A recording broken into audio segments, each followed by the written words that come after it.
ప్రస్తుతం మొత్తం ప్రపంచం చూపు ప్యారిస్ మీదే ఉంది. అక్కడ జరుగుతున్న ఒలింపిక్స్ ఇప్పుడు ప్రతి ఒక్కరి దృష్టిని ఆకర్షిస్తున్నాయి.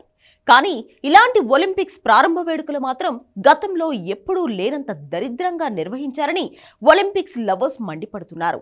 కేవలం నెటిజన్లే కాదు, సెలబ్రిటీలు కూడా ఈ విషయంలో ఒలింపిక్స్ నిర్వాహకులకు లెఫ్ట్ అండ్ రైట్ ఇచ్చేస్తున్నారు. ఇదే క్రమంలో heroine BJP MP Kangana Ranaut ట్విట్టర్లో సంచలన పోస్ట్ చేశారు. ఒలింపిక్స్ ను సెక్స్ గేమ్ చేసేశారంటూ పోస్ట్ పెట్టారు. లాస్ట్ సప్పర్ పేరిట నిర్వహించిన ఈవెంట్ ను కంగనా రనౌత్ తప్పుపట్టారు. బ్లూ కలర్ వేసుకున్న ఓ వ్యక్తి నగ్నంగా ఉండి తనను తాను జీసస్ గా చెప్పుకుని క్రైస్తవ్యాన్ని కించపరిచే చర్యలు చేశాడు.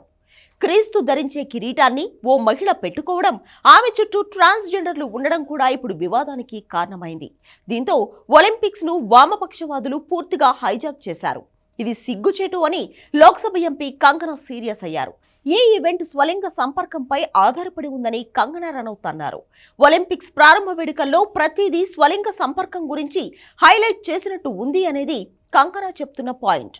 ఈ ఈవెంట్లో చిన్నపిల్లలను కూడా భాగస్వాములను చేయడాన్ని కంగనా తప్పుపట్టారు. స్వలింగ సంపర్కానికి తాను వ్యతిరేకం కాకపోయినా అసలు ఒలింపిక్స్ కు సెక్స్ కి సంబంధం ఏంటి అనేది కంగనా వేస్తున్న ప్రశ్న. ఒలింపిక్స్ లో లింగ వివక్ష ఎందుకు తీసుకొస్తున్నారు? శృంగారం పడక గదికే ఎందుకు పరిమితం కాకూడదు అని ఓ రేంజ్ లో వేసుకుంది కంగనా. ఆమె చేసిన ఈ పోస్ట్ ఇప్పుడు ఇంటర్నెట్ లో వైరల్ అవుతోంది. కంగనా మాట్లాడింది కూడా నిజమే కదా అంటూ నెటిజన్లు పోస్టులు పెడుతున్నారు.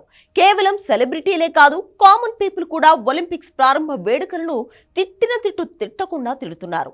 ప్రారంభోత్సవం సందర్భంగా నిర్వహించిన కొన్ని సాంస్కృతిక కార్యక్రమాలు వివాదం రేపాయి. అంతేకాకుండా దక్షిణ కొరియా పేరును తప్పుగా పలకడం, ఒలింపిక్స్ జెండాను తలకిందులుగా ఎగురవేయడం లాంటి దరిద్రాలన్నీ రోజుకొకటి కనిపిస్తున్నాయి.